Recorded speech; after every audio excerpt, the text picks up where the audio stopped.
The new tax year fast approaches, and while I'm dying to sit here and tell you that we have a tax year that starts in April due to the adoption of the Gregorian calendar in the 1700s, but we don't have time for all of that today. So I'm just going to outline a few things that I think you should be looking at before the financial new year that could potentially save you a load of money and hassle. True story, I was speaking to my mate Stacey the other day, and I told her about one of these things, and she will now be getting thousands back from the government. She was very happy, as you can see on this text message here. I love you too, Stacey. So let's start with what I said to her, shall we? Around 3/4 of higher rate taxpayers and almost half of eligible additional rate taxpayers don't claim tax relief that they're owed via self-assessment each year. I read that and I was like, surely not. I mean, how is that possible? If I'm a higher rate taxpayer and I pay into my SIP, I'll get the 20% tax back that I paid on that payment. And that is credited straight away. But each year I can then fill out a self-assessment and claim back another 20% back. So if I pay into my pension £800 a year, it's then topped up to £1,000 by the tax relief, and then I can claim another 200 back through the self-assessment. So I get 1k into my pension and really it's only cost me 600. So how is it then that 3/4 of people in the 40% tax band are not claiming what they're owed? Well, it turns out I wasn't either. The auto-enrollment work-based pension is how most people watching this video will be saving for retirement. The issue here is born from the very clear and conflicting definitions of the two ways that most people pay into their pensions. So you have the auto-enrollment scheme, which is just that. You're automatically enrolled. And then salary sacrifice is a way of paying into a pension that reduces your overall salary and means that you get the full benefit of the tax break without needing to do the self-assessment bit. But HMRC has made it clear that an employer must document and agree a salary sacrifice arrangement with each employee before it takes place. So here's the problem. There are loads of businesses, including the one I used to work for, who don't pay into pensions via salary sacrifice. So if you're a higher or additional rate taxpayer and your pension contributions are not being paid via salary sacrifice, you might need to fill out a self-assessment to claim back that additional tax. The good news here is though, you can go back up to 4 full tax years and claim it back. There is going to be thousands of people that watch this video that this applies to. And I hate that so many Brits are not getting what they're owed and missing out because no one's explaining it to them. The pension company should let people know, but now you know. So be like Stacey, go into your HR department tomorrow and ask if the pension contributions are salary sacrifice or not, and if you should be filling out a self-assessment. I am Jack's smirking revenge. If they don't know, call the pension provider. Now. Then I want you to walk around the office telling anyone that is a higher or additional rate taxpayer that they may need to claim. Let's just flood HMRC with claims, crash the system, viva la revolution, then just sit back and bask in the glory of the whole thing for the next 12 months. You'll be an even bigger legend in the office than you already are. Okay, let's talk about allowances.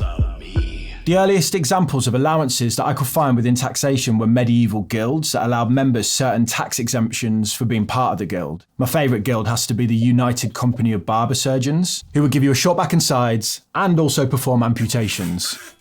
I just can't help myself with the finance history, I'm sorry. But it is relevant because in today's taper-fade tax-filled world, an allowance really, you can think about it as just an acknowledgement that a certain group or set of circumstances justifies a reduction in the amount of income that you pay tax on. The personal allowance of the first £12,570 of income being tax-free is the most commonly available and widely understood example of an allowance. But there are others that you might not be aware of or want to take action on before the new year. And there are changes to two that will make millions of Brits worse off going forward. So let's just start there. Capital gains tax and dividends. A dividend? Money. The allowances for these two investment-related taxes have been hammered over the last couple of years. On screen, you can see these changes. From April 6th, we'll see the conclusion of a cut to these allowances that means they're now a quarter of what they were just a couple of years ago. These changes will affect all sorts of people, mainly directors who pay themselves using dividends and investors in all manner of assets. They will see their ability to lock in tax-free gains reduced. The best way to avoid these sorts of taxes is inside of a stocks and shares ISA. I leave the ones that I use in the description of every video, or other tax-efficient accounts like a pension. But many investors carry assets outside of an ISA or pension structures, and some investments or asset classes are just not eligible to be put in them at all. Property has its own set of capital gain charges at different rates, as an example, and I do think it's appropriate to mention cryptocurrency here. The recent surge in crypto will mean many people are sitting on capital gains. The capital gain allowance is a use it or lose it benefit. So if you do not use the 6k allowance prior to the new financial year, it'll be gone forever. If you hold crypto or have investments outside of a tax-efficient structure, it might be worthwhile using this allowance while you still can. Now I can almost hear some people thinking, well, I'll sell, using my allowance, and then I'll rebuy back in at the higher price, basically protecting me from tax. This practice is called bed and breakfasting.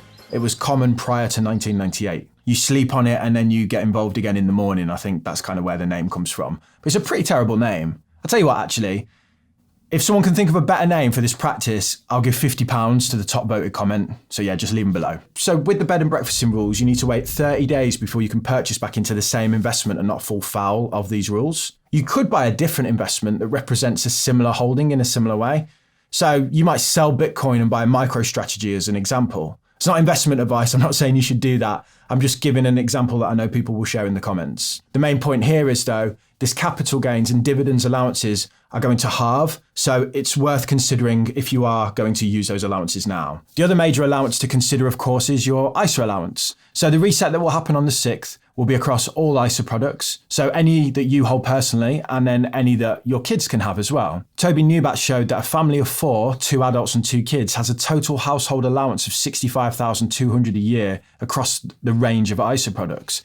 He did include the junior SIP in that calculation as well. But if we also throw in the annual allowance on pensions as well, then that's another 120k potentially for a family of 4. Yes. Massive amounts of allowances across a family, and filling all of those up really only applies to the very highest earners and wealthiest amongst us. But the Lifetime ISA has a more manageable total allowance of £4,000 on a use it or lose it basis. And in order to get the full maximum bonus of £1,000 off the government, you would need to pay in the full £4,000. If this is the first time that you've heard of a LISA or a Lifetime ISA, or you're just starting to save for a home, you could open one today, put in the 4K, get the £1,000 bonus, and then once we cross into the new financial year, put another 4K in and get another £1,000 bonus.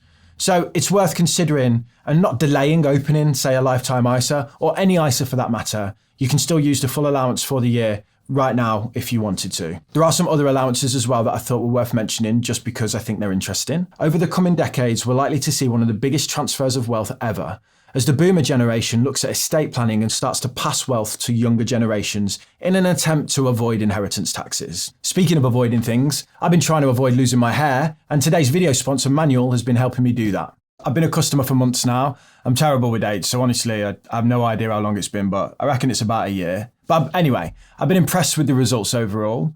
My hair is a lot thicker than it was. And Manual claims that their treatments are UK licensed and clinically proven on their website. I wanted to verify this claim. The main treatment is called minoxidil. I found a large number of peer-reviewed medical papers that state the benefits of applying minoxidil for the prevention and reversal of hair loss. I'll leave them below for you so you can take a look at them. Ordering is simple. You just go onto their website and they run you through a quick questionnaire. Then they send you a package in the post, so no need for an appointment or to leave your house. There's absolutely nothing wrong with your hair falling out. It's just part of aging. There's also nothing wrong with wanting to look and feel your best. For me, my hairline is a big part of that. And honestly, the big FOD look is just not good for me. If you want to try them out, then you can use my code in the description or the pinned comment, and you'll get 55% off your first order. And you can cancel the service at any time. So back to the inheritance tax point, you might be familiar with the 7-year rule on gifts. No tax is due on any gifts you give if you live for 7 years after giving them, unless the gift is part of a trust. But there are some other allowances as well. So you can give 3K a year without any inheritance tax liability. And if you didn't use the allowance the previous year, you can carry that forward. So that's 6K in total. This is called your annual exemption. You can also give 5K to a child, 2,500 to your grandchildren, or £1,000 to absolutely anyone that gets married or enters a civil partnership. And that's on top of the 3K allowance we just spoke about. You're also allowed to give £250 per person to as many people as you want, tax-free a year. There you go. That's as long as you haven't used the exemption on them. So yeah, if you don't want to pay tax, just give all your money away. Look, I know that these sorts of allowances look like they only really apply to the uber rich, but I don't honestly think that's the case. And I think many people watching this will benefit from this wealth transfer in the coming years. And if you're sat there thinking about passing money on to a loved one, I recently sat down and spoke to a financial advisor friend of mine, Tom, and we got onto this topic of gifts. And he said he encourages his clients to make these gifts early on while they're still alive, not just to wait until they're dead, because 1, it's tax efficient, and 2, they get to see the benefit. If the goal is happiness and fulfillment, and you have the ability or desire to give some money away, do it when you can hand them the envelope yourself and see the smile on their face. Enjoy the fact that you're a legend. Don't leave the glory to a solicitor dishing it out, amongst your assets in your will. You worked hard for that cash, you deserve that glory. Right, let's talk about tax codes next. taxes. In my previous line of work, I dealt with HMRC all the time. I'd look after thousands of contractors' pay on a monthly basis. And every month we'd have the same issue, contractors with incorrect tax codes. This would lead to them being taxed too much or too little. And when they found out, they would always be angry that the employer or the taxman had got it wrong. But what most people don't realise is, rightly or wrongly, the taxman puts the responsibility on you to make sure that your tax code is correct. Your employer doesn't even get a reason for the tax code. HMRC simply go, that's the tax code, apply it. To help you navigate this, HMRC have put together a lovely intuitive code system. I mean, how is anyone meant to know what is going on when tax codes are just a combination of letters and numbers? I want to just run you through the main ones now so that you can check your payslip to make sure it is what you would expect, because I know there'll be quite a few people sitting watching this that have probably got the incorrect tax code. L is the most common tax code, meaning that the employee is entitled to the standard tax-free personal allowance. So 1257L is the most common tax code, and all that simply means is that that person is entitled to £12,570 worth of tax-free allowance. Notice how the 1257 is that 12,570 without the zero. But the L is the most common one that you would see. Sometimes this can be lower though. So you might see like an 840L. And what that means is that that individual is entitled to £8,440 worth of the tax-free allowance. And normally what's happened there is HMRC have adjusted the tax code to reclaim back an overpayment or an underpayment of tax in a previous year. M stands for marriage allowance, where the employees receive 10% of the spouse's personal allowance. N is the other side of that arrangement, where the employee has transferred 10% of their personal allowance to their spouse. OT is typically for new employees who aren't able to provide details of their actual tax code or whose personal allowance has been used up already. A BR tax code is another really common one. So maybe you have an income that's using up your tax-free allowance already, or you might be drawing on a pension or something else. You'll also see this tax code applied to second jobs. So people always used to say, my second job is being taxed at a higher tax rate. It's not. It's just that you're using the tax-free allowance with your first job, and all the BR tax code states is that this income needs to be taxed at 20% straight away. D0 is similar to BR, but this indicates that all of the income is taxed at the higher rate. So this is used for employees who are the same as BR. They've used their tax-free allowance elsewhere, but they're higher rate taxpayers, so everything is taxed straight at the 40% or whatever. And D1 is the final in that chain, where all income is taxed at the additional rate. NT means no tax is payable on this income. So we'd see this with like UK non-residents, people who were working while they were bankrupt, and other industry-specific examples. There's a weird rule in TV and film, I seem to remember, where you can get 6 days of working tax-free and they'd get this code. King Charles probably has this code as well. Quite right too. I'm going to link a resource below that goes over all of the tax codes, but it's just worth checking you're on the correct one for your own circumstances so you're not over or underpaying HMRC. Okay, so the last thing I want to discuss with you isn't really time sensitive, but I think it's really important that we look at it in the new financial year. In 2021, the Office of Tax Simplification did a piece of work where they looked at if they should move the tax year in line with the real new year, so the 31st of December. They said there was popular support for this, but that it would just be too much hassle. I mean, imagine countdown to New Year, 10, 9, 8, and you're like, oh God, I forgot about capital gains. I think having a new financial year refocuses us because, you know, what happens is at the start of the new year, we all make all these promises to ourselves about our finances that are fueled with hopium. And then by now we've all forgotten about them. And on the horizon, it's nothing but barbecues and beer gardens. So I think having this financial year at this point just gives us a chance to kind of reflect and put ourselves on the right path before the summer. So can we talk about wills? Over 60% of UK adults don't have a will. 1/3 of people aged over 55 don't have a will. I recently got a will in place, and I'll admit that before I didn't have one, but getting sucker punched in the face on a night out in Manchester made me realise that things can happen that are outside of my control. And the worst part of that was the people I would love would have had to have dealt with me dying, let's say if the worst happened, plus the stress of administering my estate that I hadn't set out plans for. I don't think my spreadsheet's really going to help them get to the bottom of my complicated finances. I'd like to review our preliminary data. Having a will in place has allowed me to dictate exactly what my money does if I die. For example, my personal savings will be held in a trust for my son, invested in a global index fund until the point he turns 25.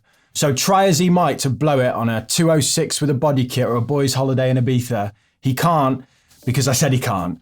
Unlucky lad. I just think it's worth getting serious about this and doing it once and for all. And you know what? Selfishly, I feel good about it because there's like a peace of mind that comes with knowing that if I die, my loved ones know that I was an absolute legend. You feel alive, let's hit the dance floor. Don't work too hard, might break a backbone. Return of the Mac, the king is back though. Corvette and cash, I never lack those.